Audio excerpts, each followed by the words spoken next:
the best value is always with the best money. I mean, you know that people like Vesenkov or Mike James or the most expensive players are going to deliver. But that's all I need because Monaco is going to play really well. You have faith in your guys. That's good. That's good. Yeah, for sure. You guys are buying into a good run of 4 games, but that's very risky. I'm only happy for you guys that he plays in turn 1, so that when he disappoints, that you can take him off your roster.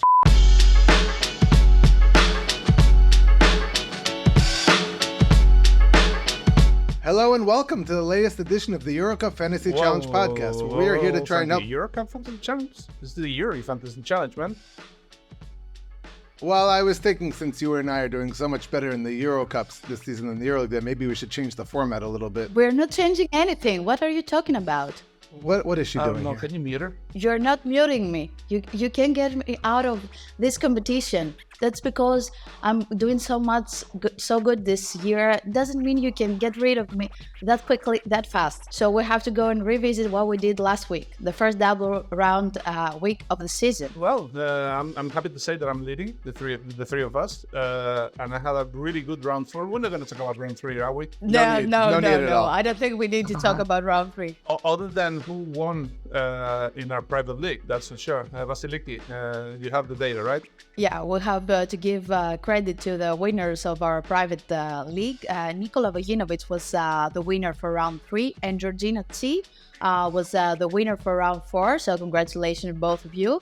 So you guys know that you can still join our private EuroLeague Fantasy Podcast League. You will find the code right on your screen, and you will get a shout out if you win in the next round from us. So come on, join us. Like I said, round 3 was bad for everybody, I think. Too many games on Tuesday, only 1 game on Wednesday, no time to react. But round 4 was pretty good for me. I had 163.4 points. Well, finally, I think it's the first win between the 3 of us. This season, but it's good enough to be first, to be 30 points ahead of you guys. So I'm really, really happy. I had 140 something points. It wasn't a disaster. It was okay, not great, but I will take it, and we're only looking forward now. I had 138, and that's mainly because I had given my captain badge to Kendrick Nunn, and I changed it and gave it to Sasha Vesenkov, which didn't work out very well. So a lesson taken there. If one of your players scores over 25 and he is a captain, don't change him. No matter what, because it can backfire at you. So lesson taken here. I have to say, I was going to say it, but people can laugh at my own mistakes. I decided to change my team 10 minutes before I actually put it on X, but I forgot to change the captain again. And I had Dano Turu as captain instead of Vesenkov, so that made me lose a lot of points. Is what it is. So, but that's why I said round 3 was a disaster. And then I put Mike James as captain, but he didn't play so well. At least it kind of saved me a little bit. But that was my tragedy in round 3. I should have like 20 more points. It's a long season, and I'm ahead, so I'm not really worried. It's only 30 points, so there's plenty of time for us to all catch up. It's the first time that we have a limited trade since the beginning of the game. And we're going to go back to the format that we use in round 1. We're going to talk about star players that you should have, and also budget options that you should consider. I think the budget options are going to be, let's say, in pretty much every team that is active in the Fantasy Challenge right now. Everybody has their own favorites, but I think there are 2 or 3 players who will be in pretty much all the teams. But let's start with the star players. Vasiliki, what's if you had to, like, the number 1 draft in the fantasy, because with unlimited trade, that's what it is. Which player would you choose this week? I would choose Mike James, and I did choose Mike James. Finally, he's on my team. Mike, welcome aboard. Let's go to get some wins together. I wanted to get him since round 1. I wasn't very sure about his condition because he had an injury going on, and I hesitated. Maybe that was the wrong choice, but now he's on my team finally. He doesn't need much of introduction, of course. He is the leading scorer of the EuroLeague history. You know what he can provide day in and day out. It doesn't really matter which team he's playing against. So, yeah, that was a no-brainer for me. He's very expensive, one of the most expensive guys on fantasy. He costs 16.2 credits, but it's worth it, in my opinion. So Mike is my choice. What about you, Frankie? For me, it's Theo Maledon from Masvel. He's a high-volume scorer who's contributing in other areas, rebounds, assists, steals, and he's only 12.7 credits. So for me, the difference between Maledon, who, if I'm not mistaken, leads the entire league right now in PIR, you can get him on your team and then get those extra, 3.5 credits. That's the difference between, on the end of your bench, having a player who's 5, 6, 7 credits or somebody who's 8, 9, 10. That's a big difference. So Theo Maledon plus that for me is incredible value. And in a month from now, he may be 16 credits. So now is the time to get on the Maledon train. I'm going through in a whole different direction, which is that my first choice is Chima Moneke. I saw Baskoni's schedule. The next 4 games are, without playing big rivals or the best teams in the league. I think he has an opportunity to play really well against Alba, probably a mismatch in this game. And I really like Chima Moneke. His second halves are always amazing. For some reason, he doesn't give us a high PAR at halftime, and everybody's worried. But then in the second half, he kills everybody. So yeah, Chima Moneke is my choice. 16 credits, a little bit expensive, but I think it's going to be worth it. None of us for our star player choosing Sasha Vezenkov. I guess Besenko is a given, right? Everybody has Besenko. I think. Last week, before the trades, 37% of the teams have Besenko. So he's the most popular player in the game. Well, we're not here to give you what everybody has. We're giving you the scoop, the choice that can get you from good to great. If you can have Besenko and any of these 3 players, then you'll be on your way to a good week, right? I have Bezenkov, James, and Maledon on my roster, but I will get you the full details later on. That's half of the budget right there. All right. Well, let's go with budget options. Frankie, you go first, please. I'm going to go with somebody who I mentioned last week, and I threw him back. I could not get him into my roster in last week, but I'm going with him now. Mohamed Diaf from Virtus, 7.2 credits. He's a backup center, but he's been putting up numbers. When you can get a player who contributes in that price range, that leaves you a lot more money for a lot of other valuable players. So I have him on my plus. He plays in turn 1 this week, which is an added bonus. This week there's 3 turns, so you have only 1 game on turn 1, but if you can get players in there from that game, from the Partizan against Virtus game, and they do well, great. And if not, you've lost nothing. You put them on the bench, you have somebody else. So Vasiliki, tell me, who is your budget player? I will go with Theo Maledon's partner in crime so far. His name is Neil Sacco. He's a EuroLeague newcomer, but you can't really tell if you watch him play on the floor. He's been leading the league in rebound. He's getting 10 rebounds per game, and he only costs something more than 11 credits. So that's a pretty good option. He will be very popular in fantasy too. I think already many fantasy managers has picked him. I wanted to ask you also about one player that we haven't mentioned. I think is very interesting this week because he plays in turn 1, and they're not very good cheap centers out there. Tyreek Jones, what do you think, Vasiliki? I like him, but I wasn't sure. I went for Sacco instead. He has been on my thoughts for week to week, but he is not that cheap. He's a bit expensive, so that's why I'm a bit reluctant, because I need to have 2 centers. There are not many good options, and if you get one that's really expensive, you can't afford to get another one that's cheap but also playing. So I have to make a balance there. That's the only reason I haven't got Tyreek Jones, but he's been providing so far. I guess people are surprised that we haven't chosen Tamir Glad yet, but it looks like Tamir Glad got injured in a domestic league game, and we're staying away from him. Maccabi said that it was cramps, but they were doing more tests after we're recording this, so we don't have the latest news. Maccabi plays Thursday, but because we have the turn 1 game on Wednesday, that makes it tough. So you can check Wednesday afternoon, but we may not have an answer, and if we don't know by Wednesday, you may not want to risk it. So that takes Tamir Blatt out for a lot of teams. And that's why I'm not recommending him. I'm going with Dovidas Giedraitis, the point guard of Žalgiris. Comes off a fantastic week. Žalgiris won 2 games in Italy against Virtus and Milano, and he played really well in both games. So very cheap option also, way under 10 credits. So Giedraitis is right now in a very sweet moment, and the fact that Ty Wallace has left the team gives him more minutes. So I think Giedraitis will be probably one of the go-to guys with unlimited trades all around the Fantasy Challenge. Listen, I'm not challenging you or saying you're crazy, because I have him on my team also. But yesterday in the Lithuanian League against Lietkabelis, he had a -1, a -1 PIR. There is some risk there. It is. I mean, there's always risk. Samir Vlad may or may not play.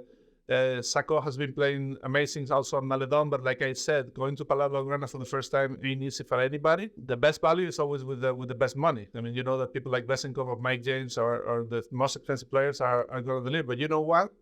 This is why they're the most expensive players, because you can trust them. That's the way it goes. But with the budget that we all have, that's why we're seeking budget options. I could not agree more. Let's check out your teams. Of course, you made a lot of trades, I guess. But let's start with Vasiliki. Which team did you choose this week for round 5? I traded Booker to get Diouf for reasons Frankie mentioned earlier. He's playing really well. He's very cheap, so he's a good choice for right now. I traded Kendrick Nunn to get Mike James. Isaac Ordinier is also gone, and I got Theo Maledon in his place. Mats Razel I traded for Dovidas Giedraitis. I got on that trade myself too.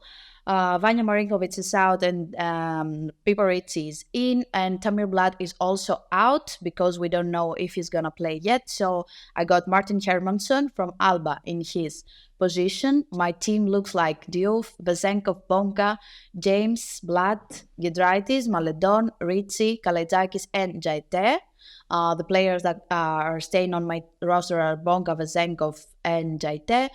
And for the head coach, I will go with Pablo Lasso. I had him last week. The game against Asvel didn't go very well. They managed to be ahead 11 points in the 35 minute, but they lost the game, so that cost me a lot. But Baskonia has a relatively easy schedule ahead of them. They're playing Alba, Armani, and Paris in the next 3 rounds. So maybe that's a strategic move to keep Lasso there and have more trades for my players going forward, because they're not going to be unlimited trades every week, as you know. So what about you, Javi? I think it's going to be shorter if I tell just the players that I'm keeping, because I'm trading everybody else, basically, even Bezenkov. I'm keeping Sacco and Jaite, 2 of the best centers right now in the league. And I would say that the cheapest 2 centers that are delivering night in and night out. And that I'm keeping Theo Maledon, who was fantastic last week. And of course, I'm going to sell him easily. Like I said, I'm not sure, 100% sure, because playing Barcelona on the road, but I'm keeping him anyway. And the players I got in, at the last minute, I got Ife Lumber, because he's the same price as Tamir Vlad. In case Tamir Vlad plays, I'll bring him back and put Lumber in. That's what unlimited trades are for, also, to do last-minute decisions. I got Dovidas Giedraitis, like I said. I got Isaac Bonga, because with Bonga and Lundberg, I have 2 options in turn 1. There's only 1 game, Partic and Virtus, and it's a very valuable one. If you manage to get a player who gets a 20, that stays there, and it's a solid choice, and you guarantee yourself that you have at least 1 good option in your starting 5. I got Moneke, like I recommended. I got Lekavicius, because I need a cheap player under 5 credits or around 5 credits and who can actually play. And without Taiwalas, probably Lekavicius will get more shots and more minutes. I have Diop from Milan. Right now, without Josh Nivo, Diop and Ricci are seeing more playing time, so that's why both of them are pretty recommendable. And in the last minute, since Musa left the game, the Spanish League game this weekend, injured, I'm getting Gabriel Deck. It's a very interesting choice. It's a risk, because Gabriel Deck didn't play against Cervenas Vesta last year, so nobody knows. And my guess is that if Musa doesn't play, Zvezda is going to focus on Mario Hesonja. That leaves a lot of space for Deck. And when Deck and Campasso get together and they play, I mean, they've been playing with each other for years. So when they are connected, it's guaranteed that they'll have a high PAR. I couldn't afford Campasso, so I'm getting Deck instead. And of course, my coach is Pablo Lasso, for the same reasons that Basiliki said. Good schedule, game against Alba, good choice to keep him for 3 or 4 weeks, and wait to see, well, if he wins enough games, this will also will give us a lot of credit. So that's my team. Frankie, you're up. Wait, before my team, did I hear correctly that both of you guys have Bonga from Partizan on your rosters? Yeah. What is this, amateur hour? Do not do your research. Bonga is playing well so far, right? He's made 57.9% of his three-pointers. Guess what he shot last year from three-point land? Less than 30%. Less than 30% last year. You guys are buying into a good run of 4 games, but that's very risky.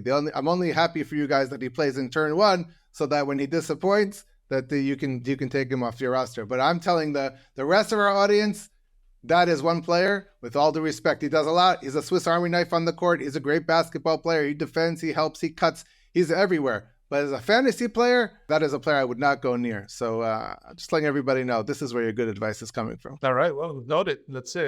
This is good stuff for next week. Let's see. All right, so I'm leaning heavily though into that first game just for strategic reasons. So I have DF, who I already mentioned. I also have I have also Lundberg, who, in addition to playing round 1 and fitting nicely into that price range, he's playing against his former team. And I have Toko Shingela, who is a player none of us have mentioned, but he's had a good start to the season and a player that I like. And with the added bonuses of playing Wednesday, I added him.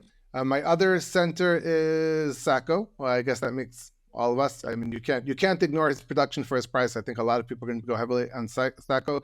My other forwards are Tim Schneider of Alba Berlin for very little money. Yilmaz from FS, who's played well so far in his only EuroLeague appearance, played very well in the Turkish league, and for 5.3 credits is a steal to have just as a backup. And my last forward is Jabari Parker. At guards, I guess we all have Maladon. We all have Giedraitis. And Lundberg already mentioned, and Martin Hermansen, who I've had since round 1. Everyone keeps patting me on the back for Tumor Blad. I've also had Hermansen from round 1, and he's been playing very, very well for Alba Berlin. He's a player who I think everybody should have his price point. And at coach, like everybody else, Pablo Lasso. Yeah, guys, you know what we didn't talk about so far? Our captains. So we need to address that. Frankie, who's your captain this week? Well, of course, I'm starting with Shingela. That's the way to go. I've got him turn 1, and if he gets me 25 to 30 points, I will just take it. I'll take the conservative approach and run with it. Well, I have Lundberg as first choice in turn 1 because, like you said, he plays against his former team. He should play well. I have Moneke as a backup in turn 2, and that's all I need because Moneke is going to play really well. Of course, I have Sacco and Maladon, but I really believe that Moneke will be the man. So why worry? You have faith on your guys. That's good. That's good. Yeah, for sure. Well, Vasiliki, what do you got? For turn 1, I have Isaac Bonga, just in case, but she's probably not going to stay as my captain. For turn 2, I have Mike James, which is probably who I'm sticking with if he has a good game because I learned my lesson last week. But if for some reason Mike James doesn't play that well, I already have Sasa Vezenkov. He's a good option always. So yeah, he plays on turn 3. So I have a backup just in case, but I think I will stick with Mike James this week. That's it. That's a wrap, right? I mean, anything else? Any final famous last words from you guys? Thank you for joining us this week. Please like and subscribe so you don't miss any episodes. Leave your comments below. We read all the comments, so we'll try to meet your needs going forward. And this week's rivalry game of the week is Fenerbahce Beko Istanbul against Panathinaikos Aktor Athens. You can catch this as well as the other 8 games on EuroLeague TV. Also, make sure to follow us on X, formerly known as Twitter, because there are always last-minute changes due to injuries or for whatever reason. So be sure to follow us there too.